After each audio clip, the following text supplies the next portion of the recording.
Ya itu tadi, saya membuat makam tak niati di makamnya Syekh Abdul Qadir Al-Jailani, kita buat di kamar saya ya boleh-boleh saja. Menurut kitab ini. Ini adalah tiang yang dulu pernah menegur atas orang yang sedang sholat di dekatnya.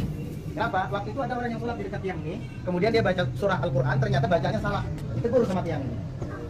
Ditegur sama tiang ini, bahwa ayat yang kamu baca. Hal-hal seperti ini, kalau dipertahankan, dibawa ke Indonesia, maka Indonesia akan menjadi negara halu.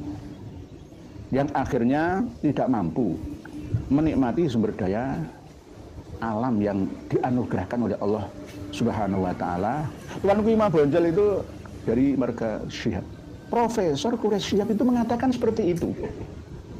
Imam Bonjol itu namanya Abdul Wahab. Syihab ya Imam Bonjol. Ya kan, tapi tidak menonjol sebagai itu. Habib sebagai keturunan, sebagai pahlawan nasional. Ya, itu. Profesor Ba'alawi itu juga halu loh ya. Mohon maaf ya. Sekelas profesor loh ya. Profesor Yasmin Zaki Syahab. Pangeran Diponegoro itu Ba'abud. Apa bedanya dengan Syarifah Fatimah Ba'abud yang mau mengkudeta Kesultanan Banten dulu itu? Sama saja. Jadi kalau menurut saya sulit membedakan, mohon maaf ya. Dari 1% marga Ba'alawi, mulai dari yang muda sampai yang tua, mulai dari yang asal sampai yang paling tinggi profesor, sama saja. Hanya 1% ini yang tersembunyi. Ya ini dari Ba'alawi, lah ngarang dari mana? Dasarnya mana? Oh saya punya buku paling tua tentang silsilah perjuangan beliau tuanku Imam Bonjol itu. Karena memang ceritanya yang dimakamkan di situ adalah petakik. Tukang urus kuda, kok bisa jadi Habib bin Yahya? Ya karena memang ngabdi dalamnya Habib yang ada di Pekalongan itu, akhirnya dikasih marga bin Yahya. Ini bagian daripada tanda-tanda rungkatnya dinasti Ba'alawi yang ada di Nusantara. Insya Allah seperti itu.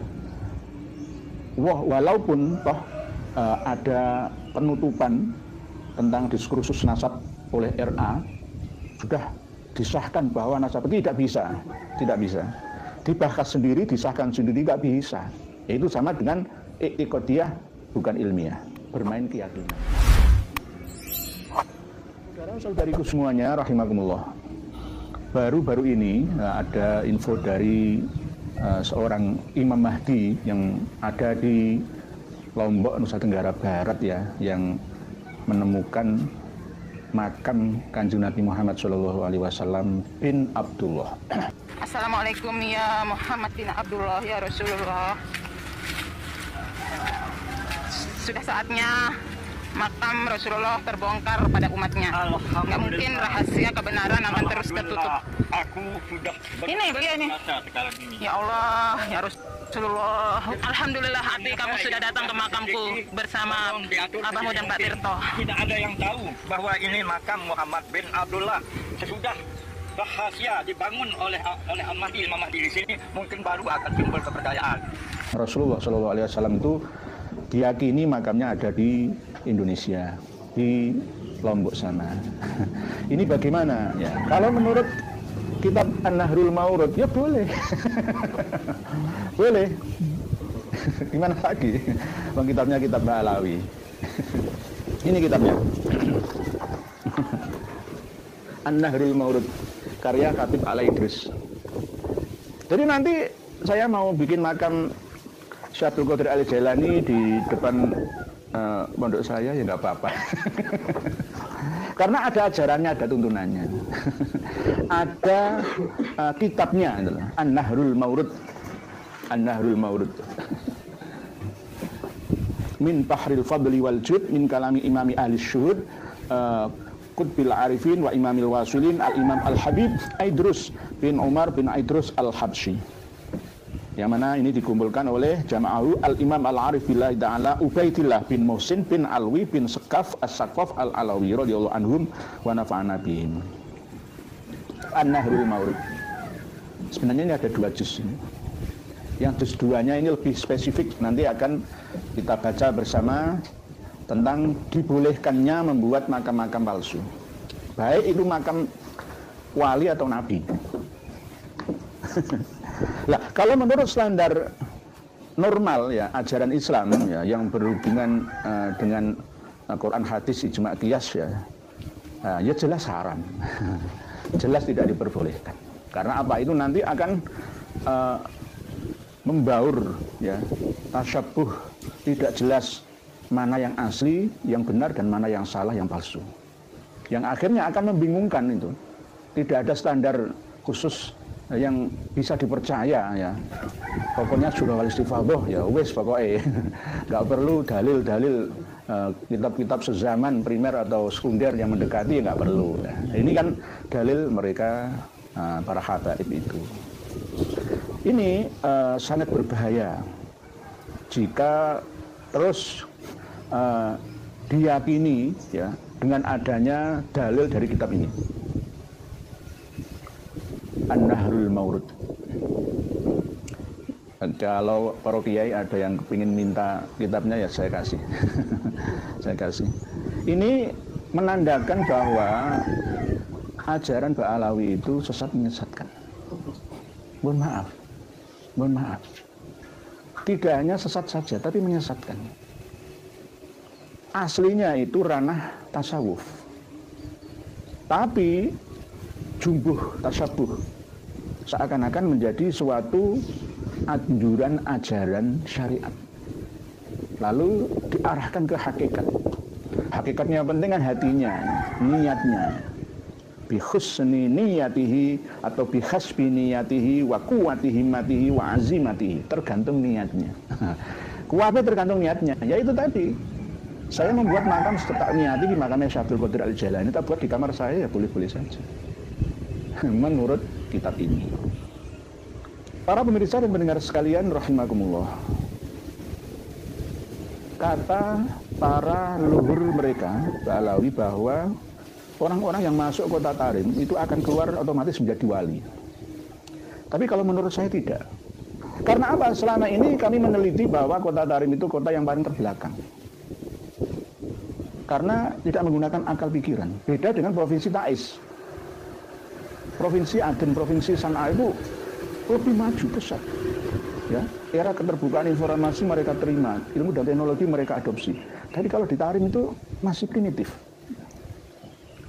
Karena di sana tidak mengedepankan akal dan pikiran yang sehat. Hanya menggunakan perasaan, hati, dan nurani saja, sehingga tidak mampu membedakan ma bainal haq wal batil. Yang penting yakin. Sampai-sampai ada video seorang ibu-ibu ya dari Indonesia berziarah ke sana kepingin hamil, itu ada satu tiang itu yang apabila dipegang itu bisa membuat hamil. Itu juga ada. Terus ada lagi di satu masjid itu ada tiang yang apabila orang membaca Al-Quran itu salah langsung diingatkan oleh tiang itu. Ini adalah tiang yang dulu pernah menegur atas orang yang sedang sholat di dekatnya. Kenapa? Waktu itu ada orang yang sholat di dekat tiang ini, kemudian dia baca surah Al-Quran, ternyata bacanya salah. Ditegur sama tiang ini. Ditegur sama tiang ini bahwa ayat yang kamu baca itu salah, yang benar itu begini. Akhirnya dia yang sholat tadi pun membenarkan bacaannya berkat teguran tiang ini. Setelah dia salah, dia lihat ternyata tiang yang menegur, kata siapa-siapa. Makanya diabadikan lalu dibukir di sini tulisan hadisan yang ada syaitan al-musalli. Ini adalah tiang yang dulu pernah menegur atas orang yang sholat di sampingnya ketika salah baca Al-Quran. Kita dapat ambil pelajaran, jangankan manusianya, ulamanya, tiangnya aja alim di Tarim itu tiangnya aja. Luar biasa. Kalau tiang itu tiang menungso, betul nopo-nopo. Tiang itu kan bahasa Nusantara, tiang itu manusia. Nah ini tiang-tiang beneran itu loh, tiang tembok beton itu loh. Itu bisa ngomong dan mengingatkan bacaan Al-Qur'annya imam atau orang yang membaca Al-Qur'an di sekitar situ yang salah. Lah, hal-hal seperti ini kalau dipertahankan, dibawa ke Indonesia, maka Indonesia akan menjadi negara halu yang akhirnya tidak mampu menikmati sumber daya alam yang dianugerahkan oleh Allah Subhanahu wa ta'ala untuk kita akses, kita nikmati bersama. Gara-gara pola pikir ya, memori yang dikotori dengan cerita-cerita halu itu. Jadi inilah bahayanya itu. Seorang penjajah itu tidak hanya membodohkan negeri jajahannya, tetapi juga mengkaburkan sejarahnya, leluhurnya, asal-usulnya, mengkaburkan asal-usul kehebatan cerita-cerita nenek moyangnya. lalu mengkuburkan bukti-bukti manuskrip ya, sejarah peninggalan leluhurnya, lalu mengkabarkannya dengan kabar-kabar berita yang sudah dimodifikasi sesuai dengan kepentingannya. Itu agendanya. Buktinya mana? Ya buktinya sekelas Profesor Yasmin Zaki Shahab, Profesor UI loh itu, Universitas Indonesia loh ya, universitas bergengsi, nomor wahid ya, nomor 1 di Indonesia ya. Pola pikirnya itu saja, walaupun beliau ahli antropologi ya, budaya Betawi dan Ba'alawi ya, bisa memiliki pemikiran bahwa Pangeran Diponegoro itu Ba'abut. Di sisi yang lain Pangeran Diponegoro itu bin Yahya. Jadi rebutan antara bin Yahya dan Ba'abut ini. Tuanku Imam Bonjol itu dari marga Syihab. Profesor Quraish Syihab itu mengatakan seperti itu. Imam Bonjol itu namanya Abdul Wahab. Siapa Imam Bonjol? Ya kan, tapi tidak menonjol sebagai itu. Habib sebagai keturunan, sebagai pahlawan nasional. Ya, itu. Profesor Ba'alawi itu juga halu loh ya. Mohon maaf ya. Sekelas profesor loh ya. Integritasnya terhadap bangsa dan negara itu mana? Apalagi agama. Dikatakan itu terang-terangan waktu di RA Rabithah Alawiyah ya, pada sesi tanggal 8 itu ya kalau nggak salah ya. Profesor Yasmin Zaki Shahab, Pangeran Diponegoro itu Ba'abut. Apa bedanya dengan Syarifah Fatimah Ba'abut yang mau mengkudeta Kesultanan Banten dulu itu? Sama saja. Jadi kalau menurut saya sulit membedakan, mohon maaf ya. Dari 1% marga Ba'alawi, mulai dari yang muda sampai yang tua, mulai dari yang asal sampai yang paling tinggi profesor, sama saja. Hanya 1% ini yang tersembunyi, yang saya masih belum bisa menemukan sosok-sosoknya itu. 99%. Sekelas Prof. Quraish Syihab, ya harusnya ya, nggak usah ngomong kayak gitu. Beliau itu dari marga Syihab, ya, Quraish Syihab, Alwi Syihab, ya, Najwa Syihab, terus Rizik Syihab, dan Syihab-Syihab yang lain. Merasa satu marga, lalu Tuanku Imam Bonjol disihabkan Muhammad Syahab.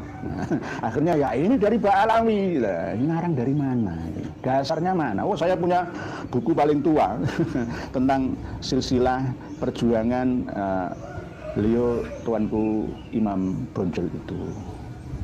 Jadi ini sangat memalukan dan memilukan kita sebagai bangsa yang besar. Sekelas profesor itu bisa seperti itu, apalagi yang Profesor Yasmin Syihab tua, ya. Apakah sengaja atau berbohong? Kalau berbohong itu kan tahu kalau itu salah, ditutup-tutup itu namanya berbohong. Tetapi kalau tidak tahu terus mengatakan itu namanya bukan berbohong, bodoh. Mohon maaf ya, bukan profesor. Maaf, bukan profesor itu. Sangat memalukan dan memilukan. Lewat Pangeran Diponegoro itu wong Jawa asli Mataraman. Tolong ambilkan kan apa blok-blok ini, Blangkon. Aslinya foto yang dipasang itu bukan pakai serban jubah seperti kuban, enggak. Beliau itu pakai bangun tapi bangun alat Jogja. Terus ini pakai biskapan itu. Kalau pas perang kadang memang menggunakan itu karena memang beliau termasuk orang yang mengidolakan tentara Jeniseri Turki Utsmani. Jadi kadang seperti itu, mengidolakan sosok tentara perang yang gagah berani itu. Tetapi tidak seterusnya pakai pakaian-pakaian kearaban seperti itu. Beliau asli orang Jawa. Dari mana heran saya itu. Nah inilah yang namanya sengaja. Ini memang sengaja menciptakan sejarah versi mereka untuk kita terima. Nah kalau kita sendiri mungkin mampu ya memilahnya. Tetapi kalau anak-anak didik kita bagaimana? Nanti jika buku-buku sejarah kita dirubah oleh mereka, terus anak cucu kita ini tinggal menikmati saja tanpa bisa memprotes atau memproteknya, bagaimana? Akan jadi apa bangsa ini? Jadi bisa juga bahasa kasarannya itu ingin mengkooptasi satu negara dengan bendera agama. Mohon maaf sekali, mohon maaf. Padahal kita ini negara besar, penduduknya terbesar, wilayahnya paling luas dan besar, ya, kekayaannya sangat besar, banyak orang-orang besar, Ya, sebelum ada bangsa Arab itu orang kita itu sudah ada sejak dulu. Sudah ada sejak dulu. Cerita tentang negara Sabah ada di Yaman itu nanti akan kami mentahkan, akan kami patahkan. Insya Allah di waktu yang berbeda. Jadi kita ini kelemahannya adalah tidak berani meluruskan pembeloan yang selama ini mereka lakukan. Kita kadang-kadang masih wis biarkan saja lah, nggak ada pengaruhnya. Oh, nggak bisa. Tesisnya Siti Fatimah yang mengatakan bahwa makam KRT Sumodiningrat itu ada di Lampir Kidul Semarang, sudah terbit kok di ACC dan menjadi sarjana S2 kok. Ayo, kita mau apa? Nanti suatu saat itu akan dijadikan sebagai rujukan, referensi, penelitian oleh mahasiswa-mahasiswi kita berikutnya. Nah, ini sangat berbahaya. Apalagi ketika ada tulisan dari Badan Statistik Nasional Surakarta ya, yang mengatakan bahwa yang berziarah ke makamnya Habib Ali bin Muhammad Al-Habsyi itu ada 800 juta orang. Sudah ada bukunya itu, Badan Statistik Nasional ya, wilayah Surakarta. Nah, ini kan sangat berbahaya. Oleh sebab itu kita harus waspada, jangan terlena, jangan terlena. Oleh sebab itu juga harap saudara-saudara yang menemukan kejanggalan makam-makam palsu bukan saja, tapi tetap menggandeng aparat setempat. Ya, jangan main hakim sendiri. Termasuk yang di Ulu Jami, ya, Pemalang itu sudah bagus melibatkan aparat desa setempat. Karena memang ceritanya yang dimakamkan di situ adalah petakik, tukang urus kuda. Kok bisa jadi Habib bin Yahya? Ya karena memang ngabdi dalamnya Habib yang ada di Pekalongan itu. Kita dikasih marga bin Yahya. Kok bisa ya membangun kubah di atas makamnya yang begitu megah ya, di makam umum ya, pemakaman umum ya, kok bisa ya? Kemana saja kemarin warga di sana itu? Kecolongan ya, tapi nggak berani, mungkin takut sama dinasti Pekalongan ya. Akhirnya sekarang nggak ada yang ditakuti lagi. Ini karena perjuangan kita bersama. Ya Imad, ya, Rasid Syarif Rahmat, ya, Gus Abbas, Gus Adi Jazuli dan kawan-kawannya. Jadi jenengan semua juga terlibat, PWI, LS sudah berdiri di mana-mana. Di Sukabumi 41 makam palsu dihancurkan, ya. Di Wonosobo 78 makam palsu dirubuhkan. Ya. Ini bagian daripada tanda-tanda rungkatnya dinasti Ba'alawi yang ada di Nusantara. Insya Allah seperti itu. Walaupun toh ada penutupan tentang diskursus nasab oleh RA, sudah disahkan bahwa nasab itu tidak bisa. Dibahas sendiri, disahkan sendiri, nggak bisa. Itu sama dengan i'tiqadiyah bukan ilmiah, bermain keyakinan. Nanti akan tetap ya tidak ada hasil. Kita menyadarkan mereka, kalau kita biarkan seperti itu, tetap akan berlanjut perjuangan untuk mencerdaskan bangsa. Tetap akan kami lakukan berdasarkan keilmuan, bukan kedengkian, kebencian.